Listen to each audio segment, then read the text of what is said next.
Hello friends, welcome back. आपको तो पता ही होगा कि इनकम टैक्स बिल 2025 पार्लियामेंट में रख दिया गया है और वो जल्द ही पास हो जाएगा। तो आज हम उसके बारे में बात करने वाले हैं। उसमें जो मेजर चेंजेस आने वाले हैं उसके बारे में हम जान लेते हैं। तो चलो शुरू करते हैं।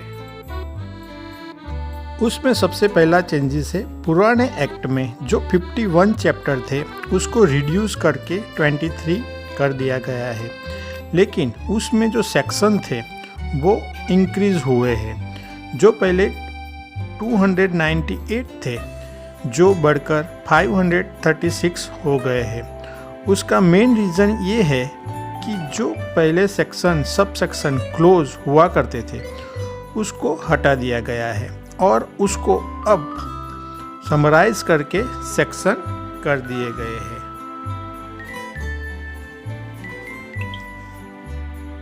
दूसरा उसमें चेंजेस है कि जो प्रीवियस ईयर और असेसमेंट ईयर नाम थे उसको चेंज करके फाइनेंशियल ईयर और टैक्स ईयर कर दिया गया है, जिससे लोगों को समझने में आसानी हो। उसमें आगे सेक्शन में जो क्रॉस रेफरेंसिंग दिए जाते थे वो भी रिड्यूस कर दिए गए हैं, जिससे टैक्स पेयर को समझने में आसानी होगी।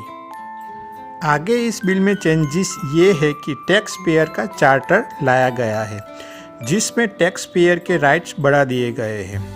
आगे इस बिल में डिजिटलाइजेशन का ज़्यादा भार दिया गया है।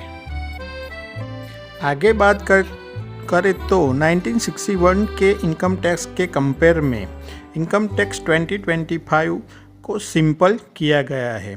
सिंपल भाषा, समझने में आसानी, लॉ का इंटरप्रिटेशन भी एकदम सिंपल बनाया गया है। इस बिल में टैक्स के कोई रेट और स्लैब बदला गया नहीं है। जो बजट 2025 में बताया गया था वो वही रखा गया है। आगे बताए तो वर्चुअल डिजिटल एसेट को प्रॉपर्टी में इंक्लूड नहीं किया गया है, किंतु टैक्स को 30% ही रखा गया है। एडिशनली उसमें revenue recognition on service contract के लिए mark to mark loss provision, inventory valuation, ICDS, उन सभी के लिए एक क्लियर कट डेफिनेशन दी गई है, जिससे ट्रांसपेरेंसी रखी जाए। इस बिल में सैलरी रिडक्शन जैसे कि standard deduction, ग्रेजुइटी and leave encashment, उन सभी को सिंगल सेक्शन में डाल दिया गया है, जो पहले अलग अलग सेक्शन में थे।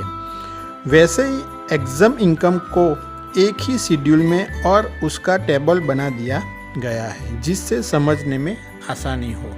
आगे चेंजेस की बात करें तो डेफिनेशन को फॉर्मूला बेस्ड स्ट्रीमलाइन कर दिया गया है। इस बिल में डिजिटल ट्रांजैक्शन को बढ़ावा देने की बात कही गई है और उसके लिए पूरे बिल में 47 टाइम डिजिटल वर्ड्स का यूज़ हुआ है। इस बिल में आगे बात करें तो मिस रिपोर्टिंग, नॉन कंप्लायंस और इनकरेक्ट डिस्क्लोजर के लिए पेनल्टी को बढ़ावा दिया गया है। तो ये कुछ चेंजेस की समरी मैंने बताई आपको। अभी आने वाले वीडियो में हम सेक्शन वाइज जो भी चेंज आए हैं उसके बारे में बात करने वाले हैं। तो आप इस चैनल के साथ जुड़े रहिए। Thank you.